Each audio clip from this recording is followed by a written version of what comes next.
Dua begal sadis diringkus Polres Serdang Bedagai. Cuaca ekstrim, ruas jalan di Kota Medan tergenang banjir. Aksi jaga paru-paru kota, ribuan warga Kota Medan cabut paku di pohon. Selamat malam pemirsa, selain cuplikan berita tadi, kami juga akan menyajikan informasi menarik lainnya. Bersama saya Maria Huta Said, pemirsa inilah Sumut hari ini malam selengkapnya.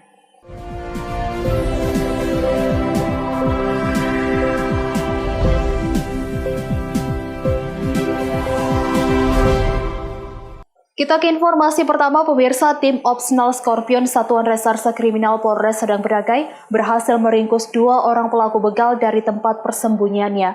Seorang pelaku terpaksa dilumpuhkan karena melakukan perlawanan saat hendak ditangkap. Inilah dua orang pelaku pencurian dengan kekerasan yang membegal dan melukai korban serta membawa lari sepeda motor korbannya.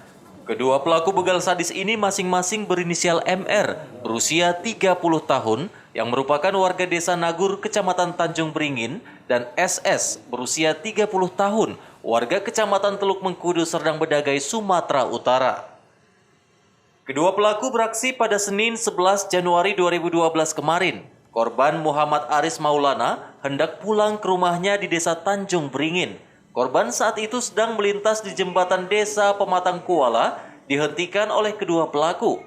Selanjutnya secara brutal korban dipukuli dan mengambil sejumlah barang berharga milik korban, berupa 2 unit handphone, jam tangan, jaket, serta sepeda motor. Menurut Kasat Reskrim Polres Serdang Bedagai AKP Pandu Winata, kedua pelaku melakukan aksi perampokan dengan kekerasan terhadap korbannya. Kedua pelaku diamankan di lokasi berbeda, dan seorang pelaku harus dihadiahi timah panas karena melawan dan berusaha melukai petugas. Jadi kejadian hari Senin ya, tanggal 11 Januari 2021, di mana korban ini dirampok oleh begal ya. Jadi dipukuli ya, ditendang, diinjak-injak, kemudian motor daripada korban dibawa kabur oleh dua orang pelaku spesialis pencurian kekerasan.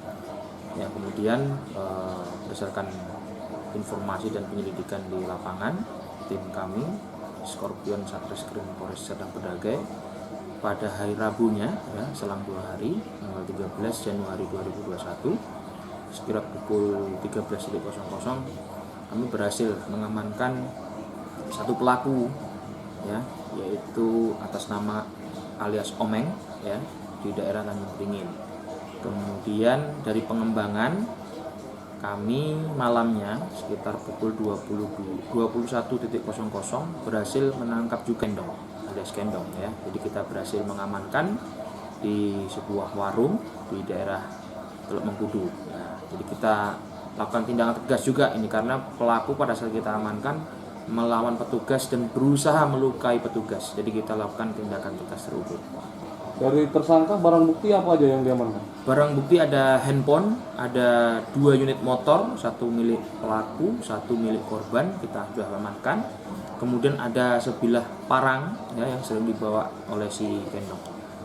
Kedua pelaku ini dikenakan pasal berapa? Kita jerat pasal 365 pencurian kekerasan, maksimal ancamannya 12 tahun penjara. Guna mempertanggungjawabkan perbuatannya, kedua pelaku telah ditahan di Mapolres Serdang Bedagai. Akibat perbuatannya, kedua pelaku dijerat pasal 365 KUH Pidana dengan ancaman hukuman 9 tahun penjara. Abdul Malik melaporkan untuk Evarina TV. Sementara itu, pemirsa, tim gabungan Satuan Narkoba Polda Sumatera Utara dan Polrestabes Medan membongkar penyelundupan narkotika jenis sabu seberat 400 gram di salah satu kamar hotel di Medan.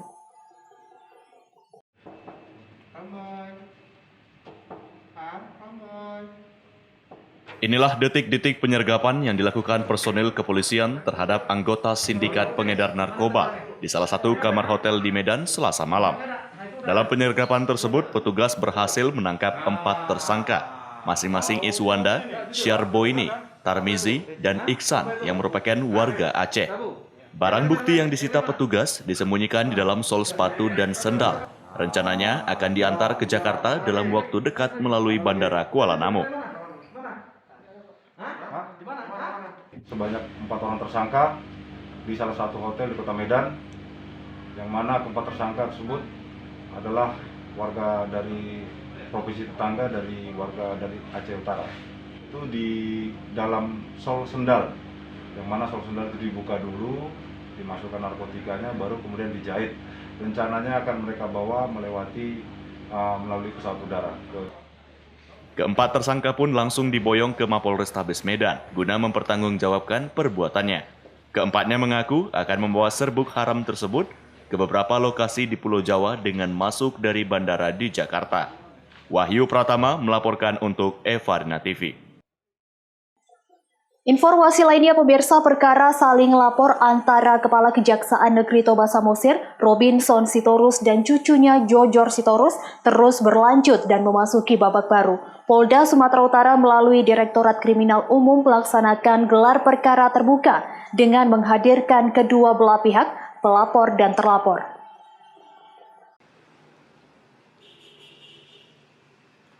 Perkara yang ditangani Subdit 3 Jatanras Polda Sumatera Utara ini memanggil Kajari Toba Robinson Sitorus yang dalam hal ini sebagai pelapor dan cucunya Jojor Sitorus sebagai terlapor dalam agenda gelar perkara secara terbuka atas laporan Kajari Toba dengan dugaan penggelapan dan penipuan uang sebesar 600 juta rupiah.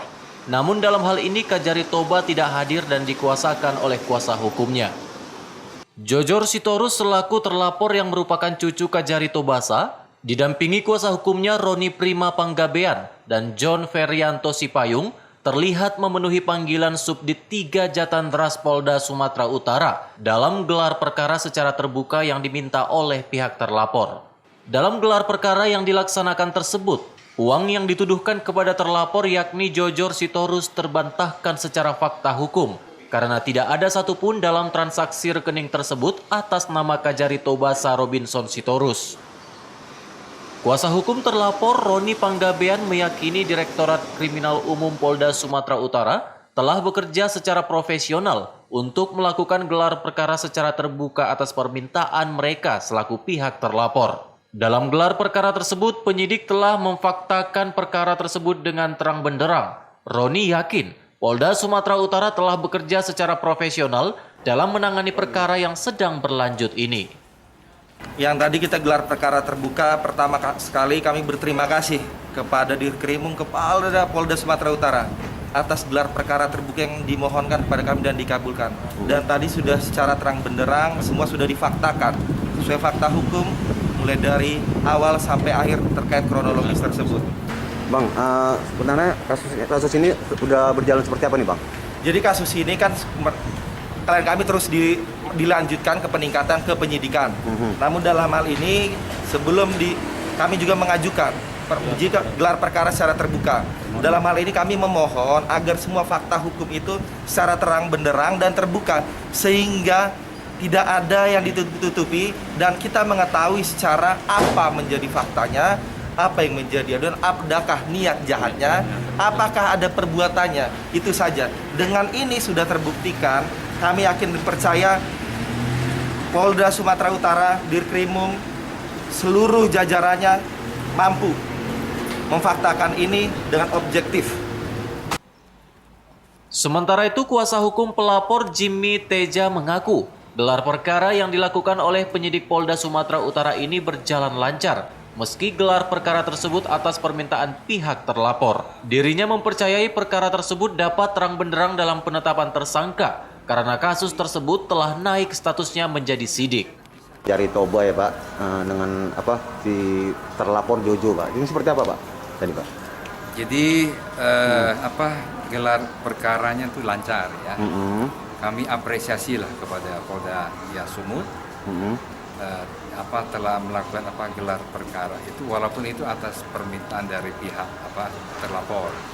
Sepanjang itu sesuai dengan ketentuan yang berlaku, kami hadir sebagai kuasa hukum, kami hadir. Kemudian semuanya lancar Pak, dan kami percayakan sepenuhnya kepada pihak penyidik, ya kan? Nah, karena kasus ini kan sudah naik sidik, Pak. Nah, kalau kita lihat dalam hukum acara pidana, kalau suatu perkara ini sudah naik sidik, berarti sudah ditemukan perbuatan pidananya. Nanti tergantung kepada penyidik bagaimana dia barang bukti yang dikumpulkan dan sebagainya membuat perbuatan pidana itu ya terang benderang untuk menetapkan tersangka. Sebelumnya diberitakan Kajari Tobasa Robinson Sitorus melaporkan cucunya Jojor Sitorus atas kasus dugaan penggelapan uang senilai 600 juta rupiah. Sementara uang 600 juta itu disebut advokat terlapor telah dikembalikan kliennya melalui transfer ke rekening milik orang lain. Daniel Pekuali melaporkan untuk Evarina TV. Sumut hari ini masih akan kembali sesaat lagi, tetaplah bersama kami.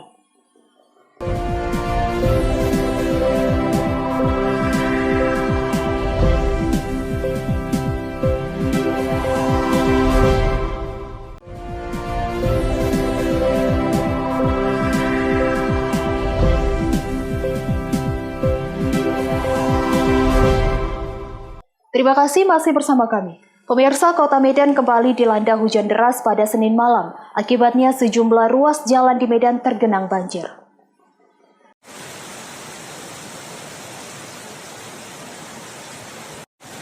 Salah satu ruas jalan inti kota yang menjadi langganan banjir apabila hujan deras melanda Kota Medan adalah Jalan Jawa di Kecamatan Medan Timur, persisnya di depan pintu keluar stasiun kereta api bandara. Genangan air yang merendam ruas jalan tersebut bisa mencapai ketinggian lebih kurang 1 meter. Meski genangan air tinggi, namun pengendara tetap nekat menerobos banjir. Tidak sedikit pengendara sepeda motor yang nekat untuk menerobos banjir harus mendorong kendaraannya akibat mogok.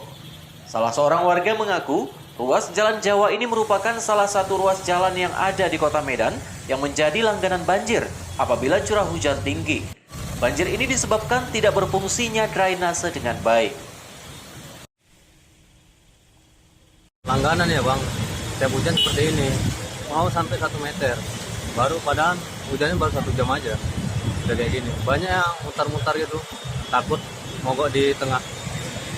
Drainasenya Bang, kurang baik. Habis itu banyak yang lebih tinggi jalan daripada drainase. Mungkin pihak terkait bisa memperbaiki ini, karena ini langganan.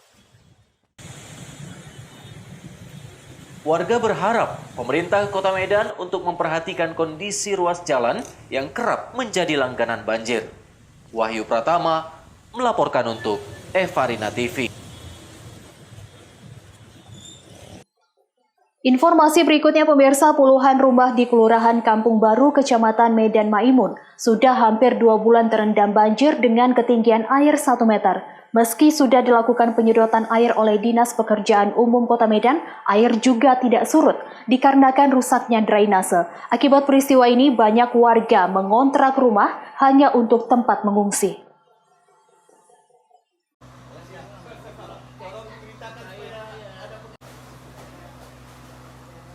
Beginilah kondisi pemukiman warga Gang Subur, Kelurahan Kampung Baru, Kecamatan Medan Maimun yang masih digenangi air sejak 4 Desember 2020 lalu. Puluhan rumah masih terendam banjir dengan ketinggian air mencapai 1 meter atau sepinggang orang dewasa. Akibat peristiwa ini, sebagian rumah banyak ditinggal warga dan terpaksa mengungsi dengan mengontrak rumah dan menumpang di rumah keluarga mereka. Kejadian ini bermula akibat luapan Sungai Deli dan hujan deras di Kota Medan pada Desember 2020 lalu. Air sempat surut sekitar 2 hari, namun karena curah hujan yang terus tinggi, volume air terus meningkat, sehingga banjir kembali terjadi dan tak kunjung surut. Banjir ini sudah hampir 2 bulan lamanya.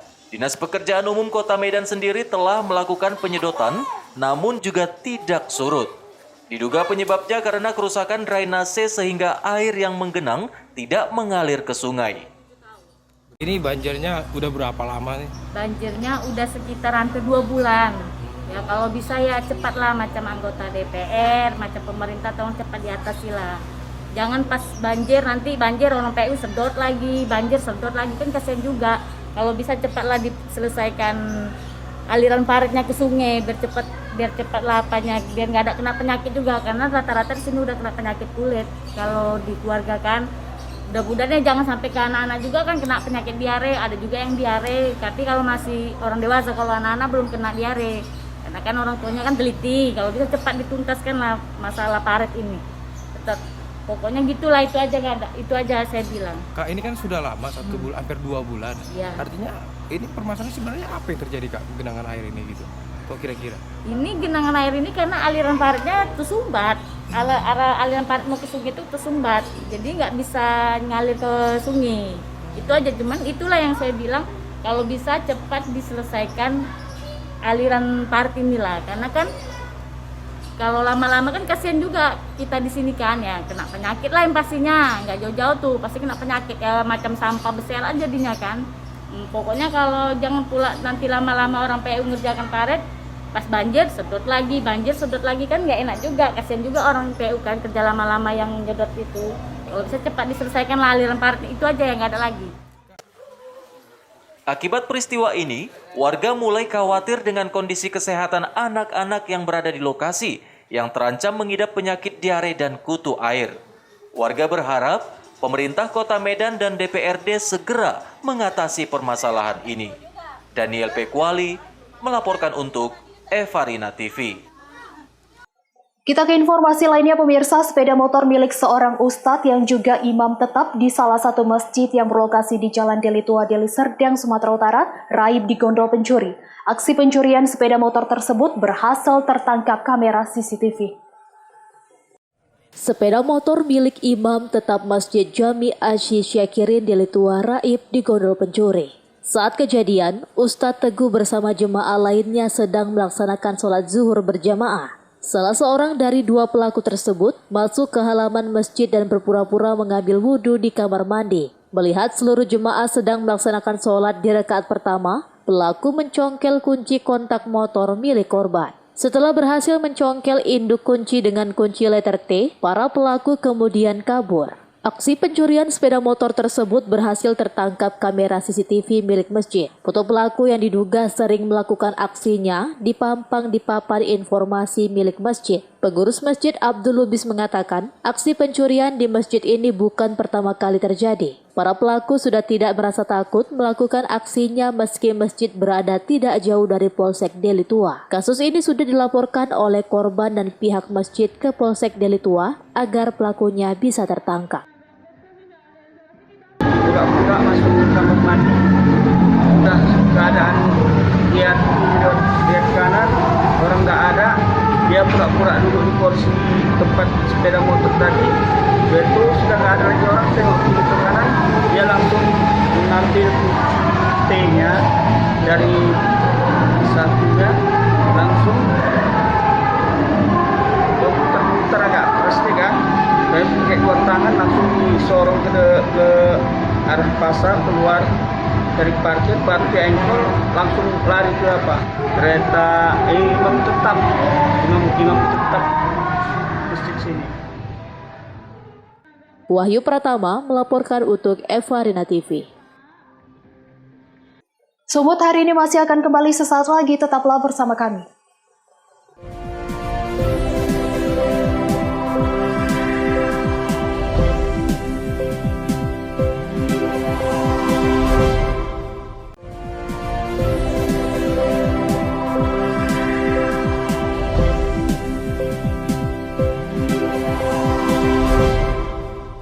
Terima kasih masih bersama kami. Pemirsa, puluhan kepala lingkungan di Kecamatan Medan Labuhan Rabu pagi mengajak warga untuk peduli lingkungan dengan menggelar aksi mencabut spanduk dan paku yang menempel di batang pohon. Aksi menjaga paru-paru kota ini dapat memberi contoh kepada generasi muda untuk tetap menjaga lingkungan dan menjaga kelestarian pohon.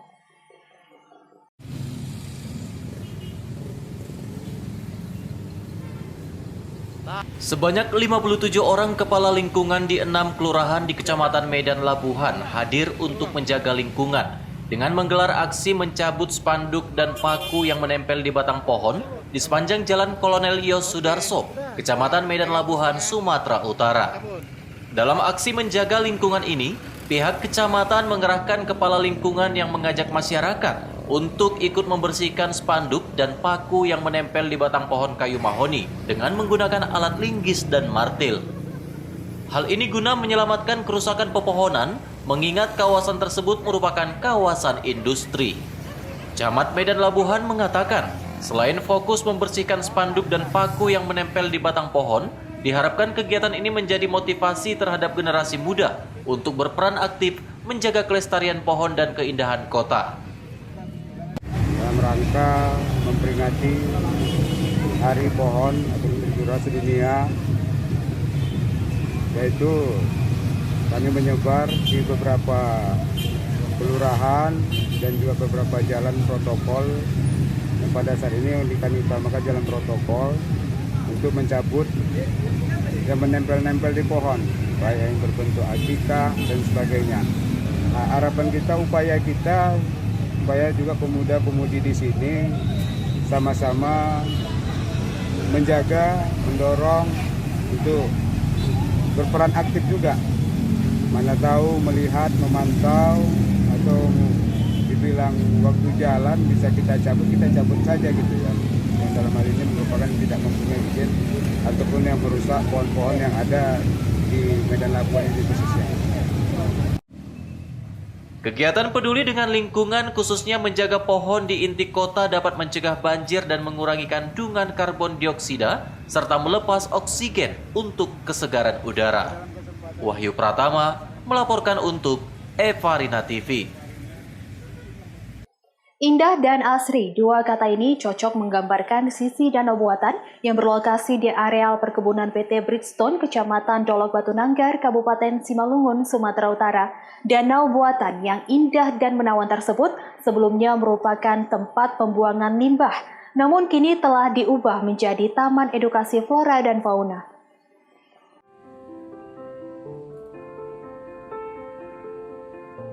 Danau buatan tersebut memiliki daya tarik sendiri untuk bersuah foto di sekitarnya. Airnya yang jernih kebiruan dan didukung pepohonan karet, ternyata merupakan tempat pembuangan limbah dari PT Bridgestone. Danau buatan yang tadinya diperuntukkan untuk air limbah, kini dijadikan Taman Edukasi Flora dan Fauna untuk generasi muda. Tempat ini mulai ramai didatangi pengunjung. Biasanya masyarakat memanfaatkan hari liburnya keluar daerah. Akan tetapi, tidak bagi masyarakat Dolok Batu Nanggar. Mereka memanfaatkan lokasi yang lebih dikenal sebelumnya areal limbah PT Bridgestone. Kini Taman Edukasi ini banyak dikunjungi warga, terlebih kaum milenial untuk menghabiskan waktu bersantai di pinggir danau buatan tersebut. Udara yang segar dan sejuk, serta angin sepoi-sepoi dan nyanyian burung mengisi keindahan danau buatan tersebut. Menurut warga yang datang menikmati keindahan danau buatan ini, tempatnya sangat cocok bagi kalangan milenial untuk menghabiskan waktu bersantai dan berfoto. Mereka berharap adanya penataan lokasi serta penyediaan sarana tempat duduk bagi para pengunjung yang datang. Tujuan kalian ke sini ngapain ini? Ya nggak ada untuk ngerileksin otak gitu biar tenang. Oh gitu. Tempat yang lain rupanya nggak ada gitu. Ya. Ada sih, cuman destinasi di sini lebih enak gitu untuk kita berrelaksasi, menenangkan. Ya kalau kita stres lagi banyak pikiran tuh kuliah, jadi kita berrelaksasi di sini. Sangat menikmati tentunya tempat ini. Ya sangat nikmati kali untuk kita foto-foto, membuat karya-karya pun juga cocok nih di sini, destinasi di sini. Seperti karya apa gitu? Sebenarnya kita membuat sebuah movie pendek untuk YouTube, membuat video-video sinematik bisa di sini. Oh gitu ya. Soalnya kami punya YouTube sendiri. Oh begitu ya. Oke. Kemarin juga hunting di sini kan foto-foto. Terus ada yang nanya itu di mana gitu. Terus ya dijawab lah di limbah yang di Bridgestone itu, kok kami bilang gitu lah. Terus jadi respon banyak yang datang ke sini juga. Oh jadi menurut kalian ini bakal jadi tempat yang ramai atau bagaimana untuk pengunjung? Kalau menurut aku sih ini pasti akan menjadi destinasi yang sangat ramai kemungkinan, karena banyak sekali dari tim kita, karena kita kan juga hobi foto, hobi juga membuat shoot movie, hobi juga untuk membuat video-video yang lainnya, dan itu kan publik gitu kan, jadi mungkin banyak nanti yang akan orang-orang luar dari Simalungun akan datang kemari. Oke, jadi harapan kalian apa kepada pihak pengelola ini untuk fasilitas mungkin? Oke, harapan dari saya Om ini tolonglah ini ya bangku-bangku itu kita tambahin lagi agar supaya nanti jika ada tamu ada yang datang itu bisa lebih menikmati di daerah sini gitu. Jadi bisa dibilang lebih menyantai lah di sini, menikmati lah suasana di sini. Tahun ini di tahun 2020 Desember tepatnya kita bersihkan ini bangun dan tujuannya untuk taman edukasi. Itu pohon-pohon yang langka itu kita tanam ulang di sini, kita tata ulang dengan harapan satwa-satwa yang sudah pernah ada di sini kembali. Nah, lebih jauh, ini adalah tempat resapan air. Ini air tidak pernah surut karena ini ada mata air. Jadi ini daerah resapan, kalau hujan kita bisa tampung di sini semua.